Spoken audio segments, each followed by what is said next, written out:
Би эрчимчний тухай хууль, сэргээгт эрчимчний тухай хуулийг шинжлэх ажлын хэсгийн ахлагчаар ажиллаж байна. Улсын хурлаас байгуулагдсан ажлын хэсэг. За энэ хүрээнд бол яг одоо байгаа хууль тогтоомжийн хуулийг бол маш одоо хатуу мөрдөж ажиллаж байгаа. За тэгээд энэ хууль тогтоомжийн хуулийг ялангуяа одоо улсын хурлын гишүүн хүн үндсэн үүргээ буюу хууль боловсруулах тэр орчныг бүрдүүлэх. За түүнээс гадна одоо улсын хурлаас дэвшүүлсэн иж бүрэн зохицуулттай хүний эрхийг дээдлсэн цаг хугацаатай нийцсэн одоо цаг үетэй нийцсэн ийм хууль эрх зүйн орчныг бүрдүүлэх гэсэн энэ стратегийг одоо биелүүлэхийн тулд энэ хуулийг шинжлэхээс аргагүй ийм байдалтай байсан гэж ойлгож байгаа. За үүнтэй холбоотойгоор нэг ийм 3 асуултыг асууя гэж бодож байна. 4 асуултыг. За нэгдүгürt нь улсын хурлын одоо иж бүрэн зохицуулттай хууль эрх зүйн орчныг бүрдүүлэх гэдэг стратеги зорилтын хүрээнд бол одоо хуулийн бичвэрүүл огцом өөрчлөгдөхөөр ийм дүр төрх харагдаж байгаа. За манай өмнө нь одоо босруулжсэн хуулиуд бол ерөнхийдөө маш ерөнхий юм билээ. Маш товчхон, маш ерөнхий. За үүнээс болоод яаж яах гэхээр нөгөө бодит амьдралд маш олон одоо журам бий болж байгаа. За тухайлбал манай эрчимчний тухай хууль гэхэд ерөөсөө төрийн байгууллагын эрх үүрэг, тусгай зөвшөөрөл үн тариф гэсэн 6хан бүлэгтэй 18хан хуудастай тэгсэн хэрнээ дулаан цахилгаан гээд бүхэл бүтэн 2 том салбарын харилцааг зохицуулдаг ийм хууль. Ийм ерөнхий хуультай байснаас болоод өнөөдөр яаж яах гэхээр 800 гаруй журмаар энэ одоо 2 салбар харилцаагаа зохицуулж байна. Тэгэхээр энэ одоо журмуудын бос буруу биш юм аа. Энэ бол яалтчгүй амьдралаа сургаад 2 хүн хоорондоо харилцаж байгаа бол харилцааныхаа хим хэмжээг цагаан дээр хараар буулгахаас л аргагүй.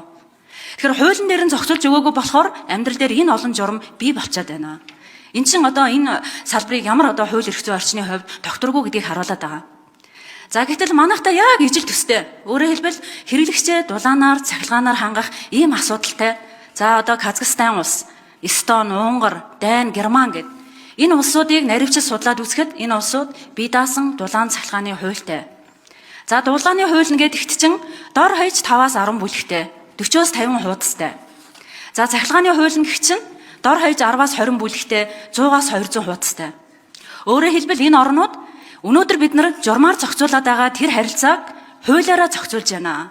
Тэгжээж нөгөө тогтвортой хууль эрх зүйн орчныг бүрдүүлж байна. За тэгэхээр энэ хүрээнд нөгөө бидний одоо энэ хаврын чуулганаар өргөн барих гэдэг дулааны цахилгааны хууль маань маш одоо өмнө бичигдсэн хуулиудаас маш одоо огцом өөрчлөгдсөн тийм хууль орж ирэх юм. Процессын зохицуулалттай, маш их техникийн зохицуулалттай. Өөрөөр хэлбэл энэ одоо хуулийг энэ хууль тогтоомжийн хуулийг шинжлэхдээ өөрөөр хэлбэл хуулийн бичвэр ингэж огцом өөрчлөгдөж байгаа асуудал дээр яаж одоо хуулийн зохицуулалтын дээр тусгаж орж ирсэн бэ гэдэг нэгдүгээр асуулт байгаа. За энэ бол одоо бидний бүр маш их олон удаа ярихаас аргагүй ийм одоо асуудал байгаад байгаа. За хоёрдугаар асуудал болохоор ерөнхийдөө энэ хуулийн дээр одоо шинжилж байгаа хуулийн дээр хуулийн хэрэгжилтийн зардлын тооцоо гэдээ хийдэг. Тэгэхээр энийг одоо тамгын газар хийнэ гэж одоо заалт орж ирж байгаа юм байна. За тэгэхээр энэ одоо тооцоог хийх одоо чадамж тамгын газарт байгаа юу? Энэ одоо тооцоог ямар хугацаанд хийх вэ?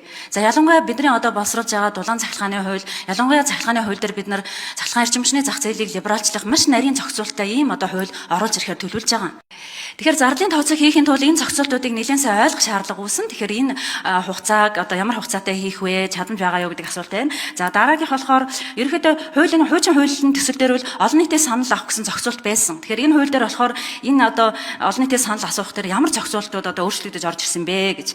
За мөн хууль тогтоомжийн хуулийн дээр одоо хүн хуулиа боловсруулаад дууслаа гэхээр тэр дууснаас хойш маш их давхардсан үүрэг зорилго нь ойлгомжгүй бараг 11 шат амжилга байдаг юм билээ. Тэгэхээр энийг илүү тодорхой болгох, илүү зорилго хугацааг нь тодорхой болгохоор ямар сайжруулалтыг хуулиндаа хийж байгаа вэ гэсэн ийм 4 асуулт байна. Баярлалаа.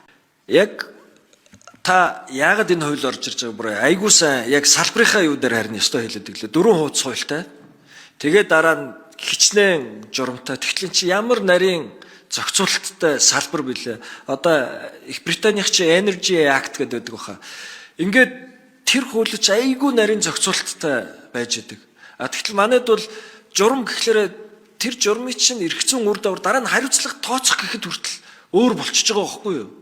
Тэгэд ийм болохоор л энийг илүү одоо хуулиндаа акцент өгж хуулиар заавал зохицуулах юмнуудаа хуулиар л зохицуулъя. Түүнээс түрүү их хурлын дарга яг л бодит одоо Монголын амьдралын үннийг л хэлчлээ л дээ. Тэгэл амарчлаад энийг журмаар зохицуулна гэдээ ингээ явчихлаар дараа нь ийм олон журам гараад ирсэн байгаа байхгүй. Тэгээ тэр журам чинь бол харин эн чинь сайн ч муу ч 76 гишүүн тал талаасаа сайндж муудж байгаад нэг юм гаргах чинь өөр. Тэгэхээр чинь тэнд бол зөвхөн мэрэгчлэтнүүд бид нар мэдж гэн гэж суугаа нөгөө хэрэглэгчийн эрх ашиг айгүй баг тусгагдаад яг бол тэд нар чи тэгч үүрэггүй юм чинь яг өөрийнхөө нийлүүлэгчийн зүгээс харж байгаа хийчихэж байгаа байхгүй юу. Тийм учраас хэрэглэгчийн гомдол хүлээж авах энэ асуудлууд бид нар чи салбарт хэцүү байгаад байгаа нь энэтэй л холбоотой. Тэгээ манайхан үлдсэн асуултууд нь хариулаа явуучих. Улсын хурлын гишүүний ялангуяа улсын хурлын гишүүн санаачсан хууль тогтоомжийн төсөл улсын хурлын тамгын газар эсвэл судалгаа эрдэм шинжилгээний байгууллага судлаач хийнэ гэж заасан байгаа. Тэгээ бид нар бол энэ хуулийн төслийг боловсруулж авах шатанд бас өмнөх одоо хууль тогтоомжийн хувийн эргүүдтэй бүгднтэй нь бас танилцж зардалын тооцоо ер нь хэр зэрэг чанартай гэж ийнэ гэдэг дээр иргэд олон нийтийн саналыг ч авч судлаачдынхаа байр суурийг сонссон 30% хувийн эрхтэй танилцахад бол зардалын тооцоо болвол энэ манай хууль тогтоомжийн тухай хууль заасан энэ шаардлага төдийлөн нийцж хийгдэхгүй байна гэдэг судалгаа бол гарсан байгаа. Тийм учраас цаашид бол улсын хурлын тамгын газар өөрөө бас гишүүдийн санаачсан хууль тогтоомжийн төсөлд зардалын тооцоо хийдэг байх нь бусад бас улс орнуудын туршлагаас хараад үзэх юм бол зөв зүйтэй байна гэдэг саналыг гаргасан байгаа.